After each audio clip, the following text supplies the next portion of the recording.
Hello everyone, my name is Zaid and today we will discuss a chapter about government actions in markets and global markets in action.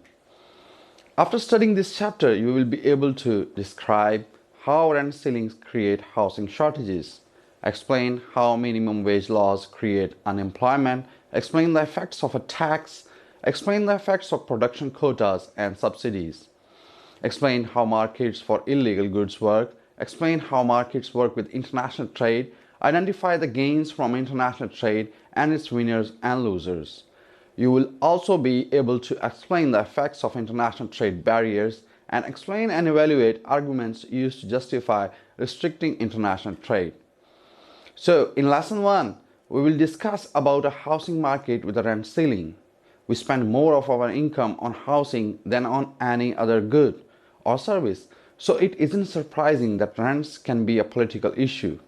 When rents are high or when they jump by a large amount, renters might lobby the government for limits on rents. So, what is a price ceiling or price cap? A government regulation that makes it illegal to charge a price higher than a specified level is called a price ceiling or price cap. The effects of a price ceiling on a market depend crucially on whether the ceiling is imposed at a level that is above or below the equilibrium price. A price ceiling set above the equilibrium price has no effect. The reason is that the price ceiling does not constrain the market forces. The force of the law and the market forces are not in conflict. But a price ceiling below the equilibrium price has powerful effects on a market. The reason is that the price ceiling attempts to prevent the price from regulating the quantities demanded and supplied. The force of the law and the market forces are in conflict. When a price ceiling is applied to a housing market, it is called a rent ceiling. A rent ceiling set below the equilibrium rent creates a housing shortage, increases such activity, a black market. Now, figure 6.1 illustrates the effects of a rent ceiling. The demand curve for housing is D and the supply curve is S. A rent ceiling is imposed at $800 a month. Rents that exceed $800 a month are in the gray shaded illegal region in the figure. You can see that the equilibrium rent, where the demand and supply curves intersect, is in the illegal region. At a rent of $800 a month, the quantity of housing supplied is 60,000 units and the quantity demanded is 100,000 units. So with the rent of $800 a month, there is a shortage of 40,000 units of housing. To rent the 60,000th unit, someone is willing to pay $1,200 a month. They might pay this amount by incurring such costs that bring the total cost of housing to $1,200 a month. Or they might pay a black market price of $1,200 a month. Either way, they end up incurring a cost that exceeds what the equilibrium rent would be in an unregulated market. Let's discuss housing shortage. At the equilibrium price, the quantity demanded equals the quantity supplied. In a housing market, when the rent is at equilibrium level, the quantity of housing supplied equals the quantity of housing demanded. And there is neither a shortage nor a surplus of housing. But at a rent set below the equilibrium rent, the quantity of housing demanded exceeds the quantity of housing supplied. There is a shortage. So if a rent ceiling is set below the equilibrium rent, there will be a shortage of housing. When there is a shortage, the quantity available is the quantity supplied. And somehow this quantity must be allocated among the frustrated demanders. One way in which this allocation occurs is through increased search activity. What is an increased search activity? The time spent looking for someone with whom to do business is called search activity. We spend some time in search activity almost every time we make a purchase. When you are shopping for the latest hot new cell phone and you know 4 stores that stock it, how do you find which store has the best deal? You spend a few minutes on the internet checking out the various prices. In some markets, such as the housing market, people spend a lot of time checking the alternatives available before making a choice. When a price is regulated and there is a shortage, search activity increases. In the case of a rent-controlled housing market, frustrated would-be renters scan the newspapers, not only for housing ads but also for death notices. Any information about newly available housing is useful, and apartment seekers race to be first on the scene when news of a possible supply spreads. The opportunity cost of a good is equal not only to its price but also to the value of the search time spent finding the good. So the opportunity cost of housing is equal to the rent plus the time and other resources spent searching for the restricted quantity available. Search activity is costly. It uses time and other resources, such as phone calls, automobiles, and gasoline, that could have been used in other productive ways. Rent ceiling controls only the rent portion of the cost of housing.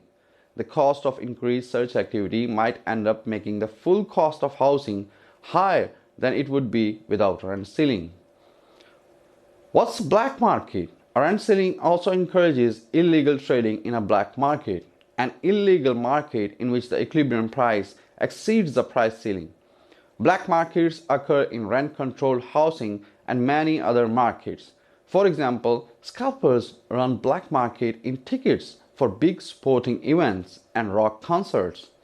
When the rent ceiling is in force, frustrated renters and landlords constantly seek ways of increasing rents. One common way is for a new tenant to pay a higher price for worthless fittings, such as charging $2,000 for threadbare drapes.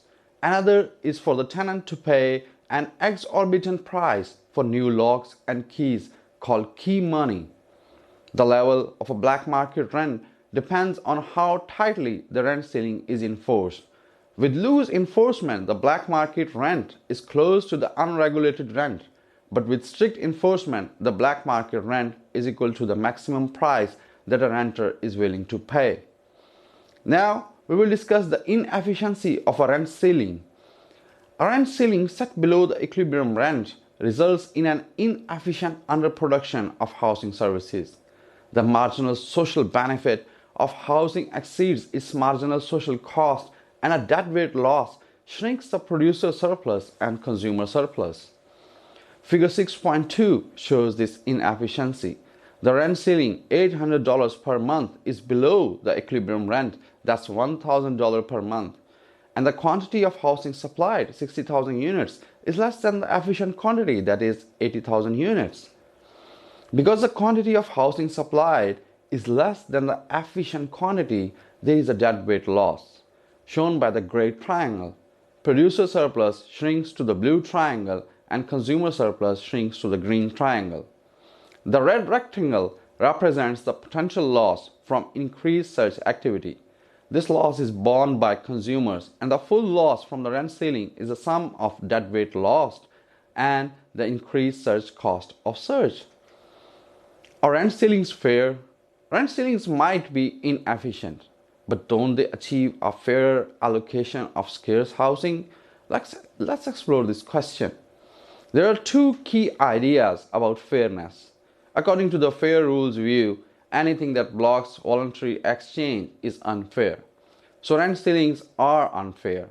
But according to the fair result view, a fair outcome is one that benefits the less well off. So according to this view, the fairest outcome is the one that allocates scarce housing to the poorest. To see whether rent ceiling helps to achieve a fair outcome in this sense, we need to consider how the market allocates scarce housing resources in the face of a rent ceiling. Blocking rent adjustments doesn't eliminate scarcity. Rather, because it decreases the quantity of housing available, it creates an even bigger challenge for the housing market. Somehow, the market must ration a smaller quantity of housing and allocate that housing among the people who demand it. When the rent is not permitted to allocate scarce housing, what other mechanisms are available, and are they fair?